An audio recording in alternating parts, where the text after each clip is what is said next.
What's going on, everybody? We got a 991 2012 Carrera S, and guess what? This one has 30,000 miles and already had a brand new PDK transmission installed because the original one failed.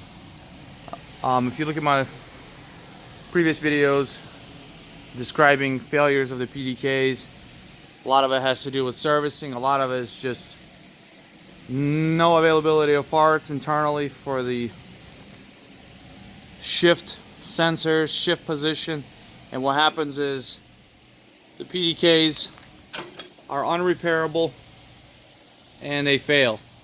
So this is a perfect example of the failure that has happened, and when this vehicle was still able to be under warranty, they had extended one.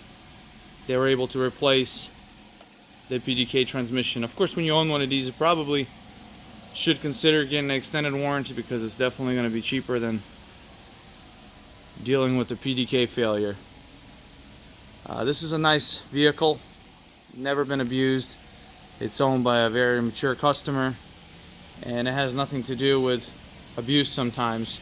Of course, that's a factor, but when you don't service these vehicles, this is what's going to happen. A lot of times they develop problems with the clutches, the debris, and they can go out several different ways. Some of them are not related to fluid whatsoever, but some of them are related to heat and friction. So the ones that we have been servicing every 4 years, 40,000, just like the dealer maintenance interval, we haven't had any problems. But the ones that we have seen that have low mileage and never been done, because you want to do every 4 years or 40,000, whichever comes first, we've seen problems. So sludgy oil may have something to do with it. Of course, the contacts for the shift forks could get build up on them and they can stop showing the proper gear engagement, and that's one of the ways that they fail. But as you can see, all this brand new looking aluminum. Now we're gonna put this customer on a pretty strict oil interval timer miles, as he just had this done, I believe it was the beginning of the year. That way he doesn't have any more failures.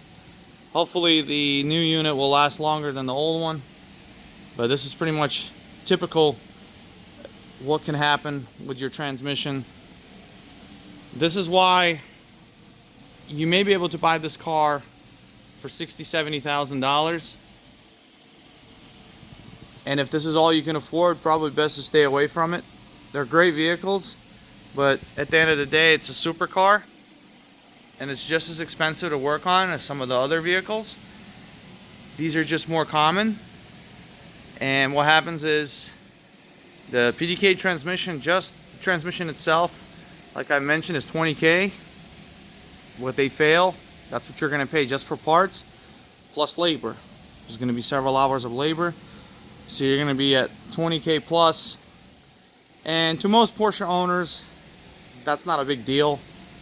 They understand the cost. Obviously they don't want to pay, but they understand pay to play, because if they didn't, they can just buy a Prius and then not have to worry about it.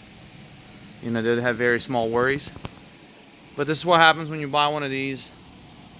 You want to make sure you understand the value and what things may cost when you fix it. Of course, when you take it to a Porsche dealer, you're going to pay twice as much as somebody like us that specialize in these cars, have the factory equipment, and do a really thorough job with no comebacks.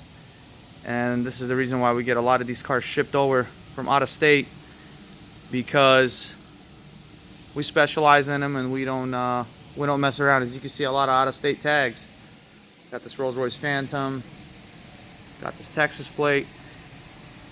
That's because people understand that we take pride in our work and we do it right the first time. I actually work on most of these, so I make sure they're done right. But I just wanted to give you guys a heads up that own this beautiful car, 991, whether it be a 991.2 or 991. They're great, awesome vehicles, or even a 997.2, which has the PDK as well. Those are very rare with the manual. But if you buy this thing in the manual, no worries. Cars have no issues really. I mean, the biggest thing is spark plug and coil interval and water pump interval, which is 5 years. Should do that every 5 years. That way the impellers and anything like that doesn't fail. But other than that, they've been reliable. We haven't had problems out of them, and we've actually been very happy with these cars. I think they've been very well made. Definitely better than the previous generation with the IMS stuff and the cylinder problems. These have been much better. They're still known for scoring in the colder climates. You know, if you keep it in the garage and you warm them up just a little bit like you shouldn't have any problems if you have like a heat blanket. But other than that, it's not really a huge known problem when you use the proper oil to prevent low speed pre-ignitions, which is known as LSPIs. But don't want to get off subject. This video is about PDKs, so this is just one of the vehicles that we got in that I wanted to make a video about, because I don't have a lot of time making videos. But just to show you guys, yep, we do see them replaced quite often, and it's a much bigger problem that most people think. And this same thing follows the Panamera, which has the PDK in it, and also the Macan, which has the DSG. They call it the BDK. It's basically the DSG of the Volkswagen and Audi group transmission. They're even less reliable. So here you have it, folks. It's a beautiful example. With 30,000 miles, already has a PDK transmission, brand new from the dealer. Anyways, thank you for watching. Like and subscribe. Comment below. We'll make more videos coming up. Thank you. Have a nice day.